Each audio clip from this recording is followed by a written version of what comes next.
introduce you. What's up, everybody? Welcome to Protect Your Identity and Cyber Security. We have a very special guest here. She is phenomenal, Miss Common, and she on point. She very serious when you're doing, especially on your legal protection. She's a great businesswoman, been doing this for many years, and she just here happy to spread her wisdom on identity theft and cybersecurity and how you can protect yourself.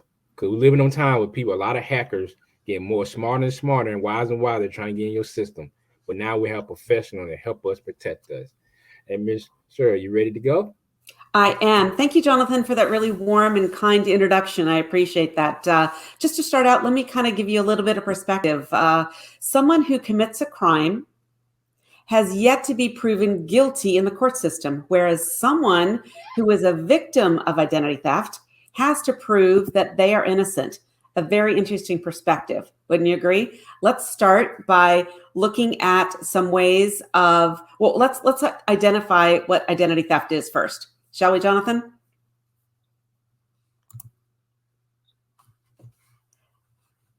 Sorry.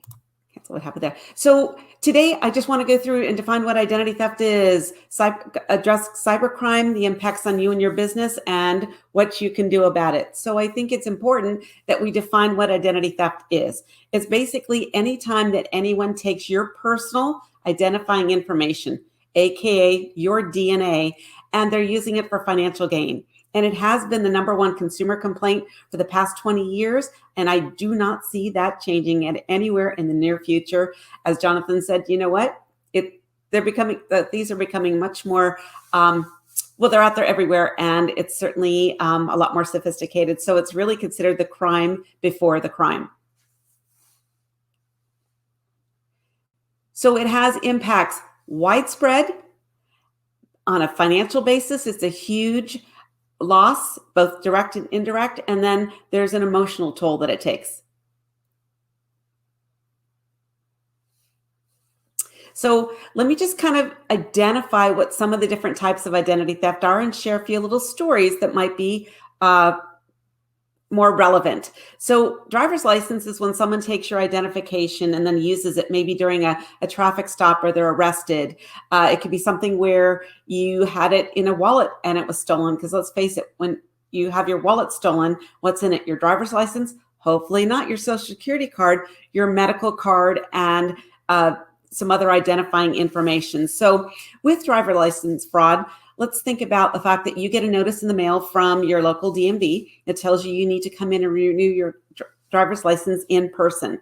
Well, when you go up to the counter, they tell you that there's a bench warrant out for your arrest because someone has acquired and you know that you've never been in North Carolina because you live in California. But what's happened is someone bought your information off the dark web, or they got it from your wallet that was stolen.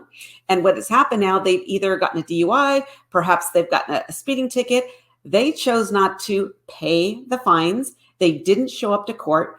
That state has issued a bench warrant, which your state now recognizes. What are you going to do? What about if someone gets a hold of your social security number and either they're filing unemployment fraud or they're committing tax fraud? Because after all, your social security number is a key to many types of fraud. So the IRS is sending you a tax bill for $10,000 from the state of Montana, stating that as a real estate agent, you didn't file your taxes. Well, you're a business owner in Texas. You know you've never been a real estate agent. What do? Or over this past year, what happened was a lot of database information that had been acquired prior to this year. The thieves went ahead and they used your social to apply for a lot of these unemployment fraud checks. So you get a letter stating that you all this money back to repay from all these unemployment checks that you supposedly received that you never did because your name and social were used, but it went to a different address. Again, what are you going to do? Medical.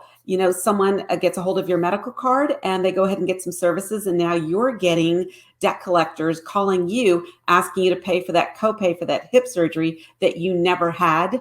And now you're trying to buy a home. How do you clear this up? Or even more threatening could be the fact that that personal That person's information is now sitting on your medical record. And guess what? Say you have to get an emergency surgery or a blood transfusion with a different blood type, different meds, different allergies. It could be a life-threatening situation. On the financial realm, well, what happens if, yes, someone can go ahead and open a credit card on your account, and that could be devastating. But what if someone actually gets into your retirement accounts? You're ready to retire. Oh my goodness, what are you going to do? And it's never fun to be a victim of any kind of these frauds per se. Synthetic is actually when they're taking a bit of information from 6 or 7 different victims. They're creating this new person that doesn't even exist. And again, it turns everyone's lives upside down. So this can impact you personally, can impact your family, and of course, your business. So let's take a look at some additional information as to why thieves, basically, if you will, the evolution of cyber fraud as well. So back in the early 2000s, identity theft was known as just mistaken identity. It consisted maybe of people stealing wallets, maybe they were dumpster diving, going into your trash, collecting your information, maybe bills that have been sent to you, or checks and doing some check washing, or mailbox theft. Well, while those things are still happening, what's evolved now is that the internet and the cell phones have actually changed our platform and everything. It's increased our vulnerabilities. It's really made this a borderless crime. You don't have to be in your own town. It can be in a different country. We do so many things online. We date online.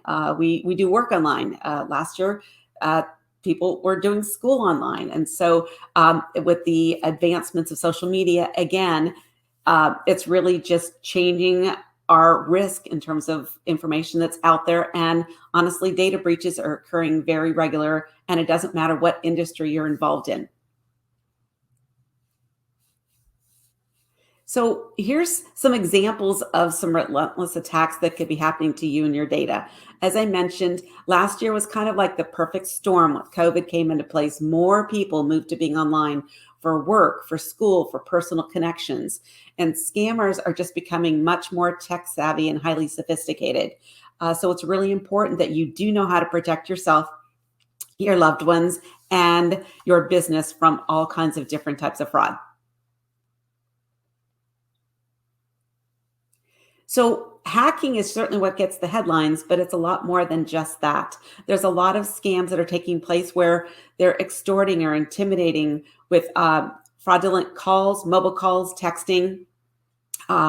Maybe there's an employee or a customer that has been opportunistic or disgruntled, and they've gone in and they've provided access to someone else for your records, or perhaps it's a fake computer tech that's come into your business.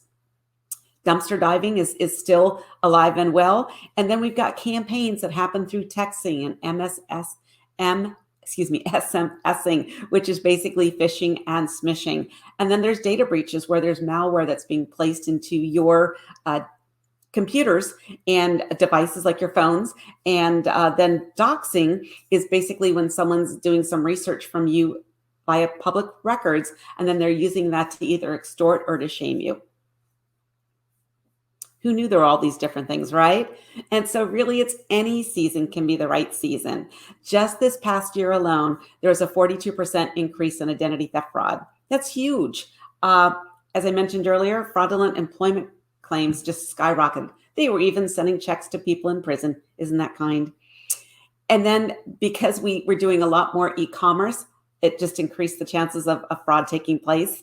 There's a lot more credit card fraud that's taking place. And then account takeovers would be the financial aspect. And then there again, remember your PII and your medical information tend to be the most main targets. So they're really going after financial companies, tech companies, and medical companies. And 37% of the population said, hey, I reported an issue. That doesn't share it with us how many cases there were that were unreported in the last year. So that's a lot. And it's really out there, and protection is so necessary. Yes. So again, take a look at all these different aspects of why your information is out on the dark web. It's really become a superstore for our scammers.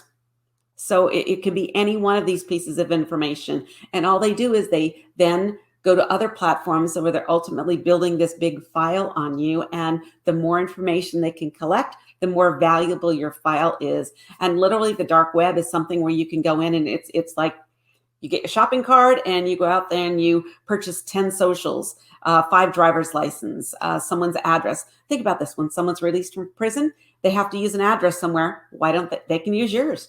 Does it really matter? I'm sure your neighbors would care. So those, I think a picture says 1,000 words. So again, this is just kind of a breakdown to kind of show you where the focus is on some of these breaches. But as you can see, business and medical truly are the larger components. And as I mentioned, tech is becoming a much more significantly targeted area, especially with ransomware, which we're going to talk about in a few moments. And look, it can happen to anyone. It doesn't matter if you're a newborn or if you're a senior.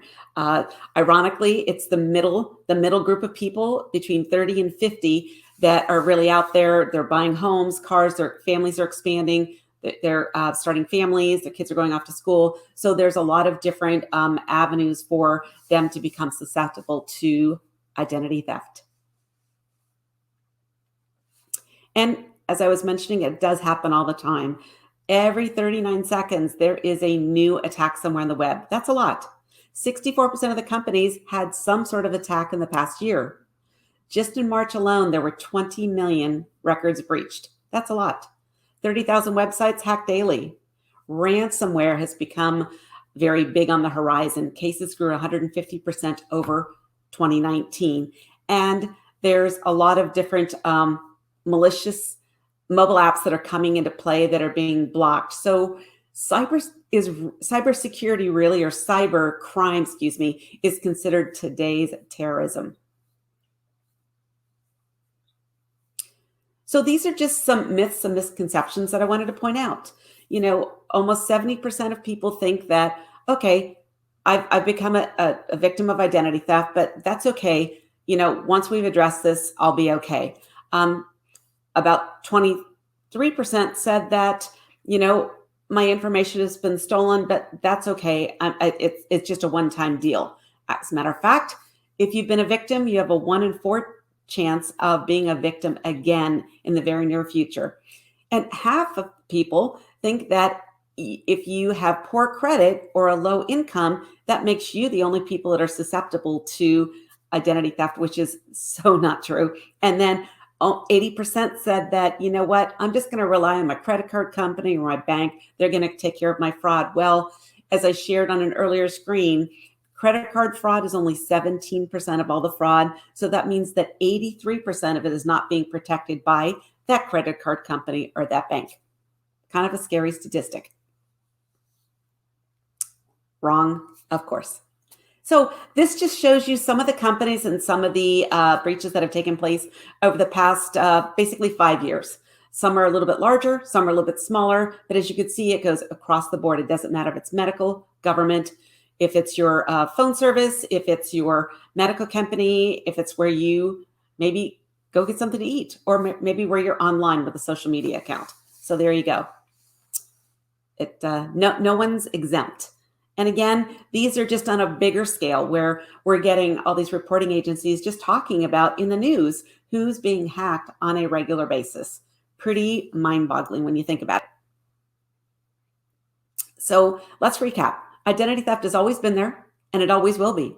Criminals can still dumpster dive, but most are taking to the electronic forefront. Nowadays, there's intrusive attacks that are on. Well, it's turning out people are thinking their networks are secure, but guess what? They're not so secure. And because, again, scammers are becoming much more savvy. Billions of our personal information has been stolen, and it's just going to continue to be so. The gloves are off, you know. The attacks are more pernicious than ever. Ransomware is just one prime example of how that's happening. So your first line of defense is to make sure that you're protecting your identity against fraud as well as any cyber intrusion. So when it comes to your information, there's a price for everything and a buyer for most.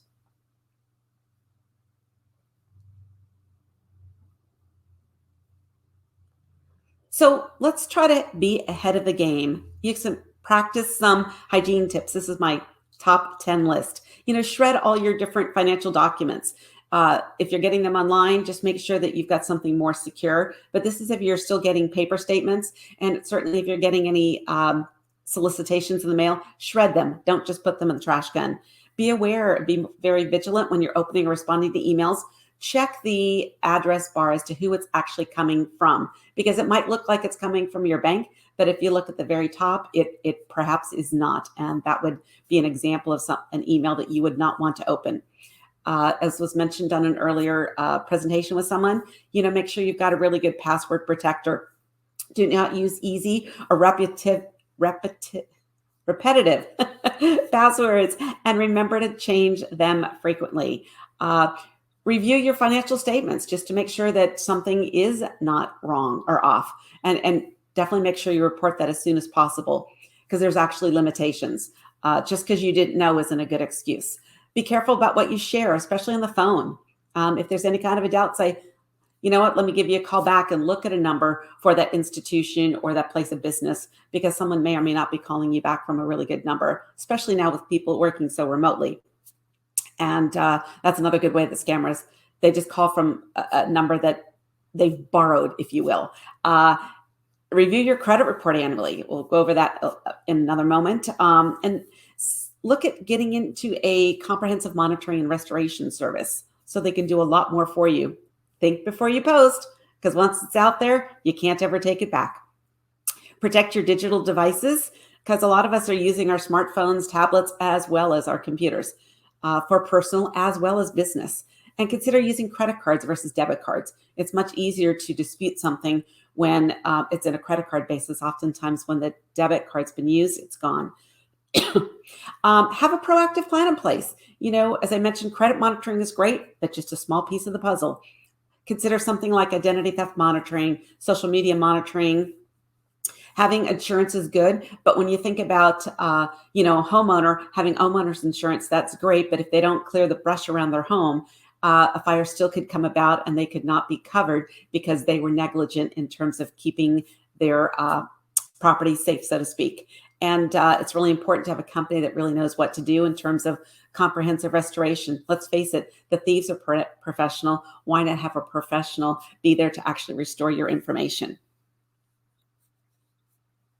Let's talk about the impacts on individuals. So on an average, it takes about 6 months for someone to wade through all the different phone calls, writing letters, emails, filing police reports, and quite frankly, who has the time? So again, let an expert step up and take care of that for you. A lot of consumers feel that, having an expert is really important to help not only fix, but mitigate the problem. Because sometimes if you and I do, or try to take care of something on our own, we may only fix a portion of the problem and not realizing there's a much larger outlying problem that still needs to be addressed. And this could be personal or business-wise. You can have problems securing loans. You're getting harassment from debt collectors and debts that you don't owe. I shared an example earlier of the medical aspect of that, and possibly being arrested for crimes that you didn't commit, somebody else did. But again, you're considered guilty. There's people that have been in jail for 2 or 3 weeks while they've been trying to figure this whole thing out. And it's kind of tough, especially if you're a single parent, right? Look for red flags on background checks. A lot of employers are looking at social media and a lot of other different ways for background checks these days. And if they find something out there and someone's misposted or copied a social media post and put something else out there that's fraudulent about you, that could really impact you in terms of clients, customers, or finding employees. So, and then again, when we're stressed about other things, we do have difficulty focusing. So again, like with the identity fraud, let's talk about cyber threats. It's important to have a 2 or a multi-factor authentication when you're signing into websites, your phones, whatever that might be. Use really strong passwords. Have a backup plan or a disaster recovery plan. Make sure that you're installing updates so those patches are there because of weaknesses that the systems have inherently discovered. Defending everything is literally impossible. So prioritize what's most important to you. Photos are important, but you know what? Your customer information is probably a little bit more important, because if something happens, chances are your customers aren't going to be very happy with you, and they may not continue to be customers if something happens. So use a defense approach, having antivirus protection on your phone, a lot of your other devices, your computer, and making sure that there's some sort of tracking and monitoring going on, keeping your software up to date, and have a backup plan. Worst case, what happens if? Because the ransomware situations are not fun. You're really being held hostage. Have an external protection plan. Consider getting insurance. There's also a lot of cybersecurity organizations that you can join to get some additional tricks and tips, if you will. So motives can be very different across the board of cybersecurity. You could have hacktivists, which are just really trying to exploit or get information for political or social causes. Then you've got the criminal, who's basically just out there to get your information and perhaps to extort you for financial gain. You've got the insider, someone who's selling off that information, or whether it's accidental or on purpose. Again, that could affect clients and customers. And your reputation. And then espionage, for some of the higher tech companies, this is important because you've got trade secrets that you don't want getting out there. And then, of course, terrorism, they want to sabotage our computer systems, especially if, again, depending upon the level of what your company is involved in. So these cyber threats can come from many different aspects. And again, the intrusions have nothing to do with who we are or what we do. It's just what they're looking for and what they can get in. So, if it's an easy place to break into, they're definitely going to take advantage of that. But if it's a well-fortified fortress, if you will, they're less apt to get in to take information. So it's really the new $1 trillion business industry. Look at this. Cybersecurity has increased in terms of payouts 65%. The average cost is $149,000. I don't know about you, but I don't have $149,000 just sitting around just in case. And the number of ransomware complaints last year alone were about 2,500, which is a 2% increase over last year. And 60% of businesses, unfortunately, have to close after a cyber attack because they have to pay out. And, a lot of times their customers and clients aren't comfortable that they'll be safe again, and they're not happy, and they'll move. 3 big cases to just mention, for example, 1.14 million was an extortion case by UC San Francisco, getting into the school and medical. 10 million by Garmin to get an encryption key. 300 million by Maersk in terms of what they had to do. And again, these are just a cross section of companies that have been impacted. And unfortunately, it doesn't matter if you're big or small. You could be a local restaurant, but if they get a hold of your database and they're holding it for ransomware, you don't have access to what you could do to run your business.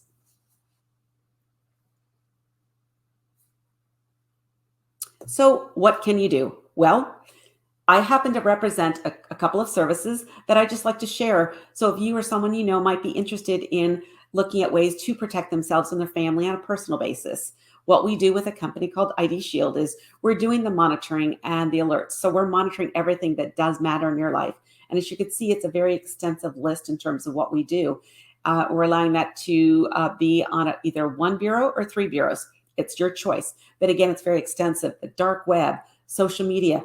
As I was mentioning earlier, your reputation is who you are, and branding is really important. So if someone does get something out there on social media, you need to have that addressed. And again, we all have smart devices these days, so understanding what your privacy settings should be on that as well. So we're giving that consultation and advice in terms of the what-tos and the how-tos. You're going to see what your credit score is, and if that's something that changes, then absolutely it's a red flag. We're going to give you push alerts so you understand what's going on if there's something about your information. And then financial thresholds. They're getting more into credit cards, again, checking account, savings account. I mean, your money matters. But also your investment accounts, your 401ks, loans, and so much more. We've been doing this since 2003, and we've just recently added these next 3 items because we're trying to keep in pace with all the threats that are out there currently. And so we've added anti-malware protection. VPN is a huge topic right now. And so again, having protection with that as well, and then a strong password manager. So that's all included with what we offer to individuals and families. And then the other thing that we do is restoration. And again, as I mentioned earlier, these things are becoming professional. They know exactly what to do and what to take. Why not have an expert? So what we have is private licensed investigators that we actually have that know where to go, where to find it, and how to fix it. Again, it could be something where it's a one-time incident, or if it's a fire that keeps kind of cropping up over a series of a few years, we'll continue to fix that and go to bat for you. And we throw in a $1 million fraud protection plan. And I just have to, just give us a little shout out. We're actually given the Forbes 2021 Best Identity Theft Program of the Year this past year. So that's a pretty cool honor. Now let's talk about so what our private investigators do, they'll do whatever it takes for as long as it takes to restore your identity back to pre-theft status. So we're going to give you that white glove guarantee. Now let's talk about business. So we also have something for business, right? It's important to protect your business against cyber attacks on an affordable basis. So what we do is we help bring in layers to protect, identify, respond, and recover from cyber attacks, because it can damage whether you're a solopreneur, a large business, and your network. And honestly, it can devastate your business as well as your reputation. So we have a couple different aspects. One is, an essentials, and the other one is which is covering up to 6 IP addresses. And the essentials, the ID Shield for Business Plus is 12. So again, it's giving you a lot of different options to be able to protect you, your family, and your business. So as I'm wrapping up here really quick, here's some additional resources that you can use for your just for going out there and getting some information. I suggest that you actually select one of each of these 3 credit bureaus. Every 4 months, use a different bureau, because you're allowed to get 1 free credit report a year if you'd like some additional information on identity theft. And, there's a couple of websites there. If you have any questions or information, take a screenshot of my information. So if you or someone is either looking for a career change or looking for a way to protect themselves, this threat is growing. I am looking for more people to collaborate with, and my agency is growing. And I just love to be out there and be a resource for people to be able to, have a little less stress in their life. So I want to thank you very much. And I was wondering if there's any questions that have come in about the information that I shared.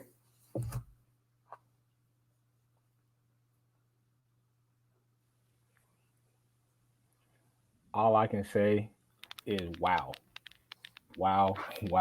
and wow. First off, great presentation, phenomenal presentation. And I didn't know, the world ain't that simple no more. We clearly see the world is not that simple no more. Now people getting smarter. I didn't even know they had different types of hack. I knew it were hackers, but the way you list all them categories, now that was mind blowing. I'm like, wow, we need to get prepared for real, especially during these time period. Anybody got any questions? Because this was phenomenal. For those who listen to it today, now you're about to think about any protect your business, and also ID protection, a big time industry.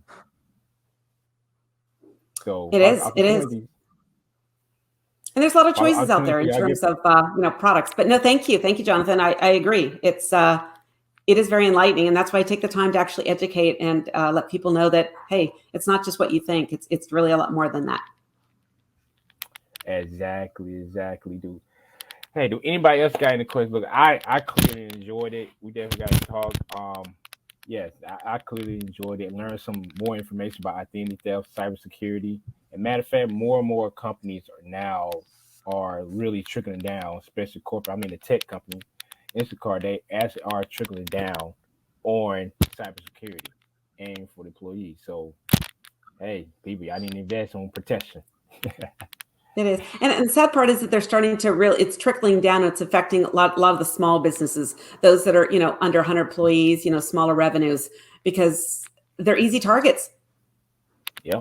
and chances are they'll pay the ransomware just because what are the choices? Exactly. Look here, that's time, people. Make sure if you have not already screenshot, test Miss Cobbin. She is the master of what she does. She will give you that white glove service and protect you at all costs. Hey guys, thank you for participating this session. This is your boy JT. Also, I now identity protection queen, Miss Cobbin. Thank you. Y'all have a blessed day. Thank you. Bye now.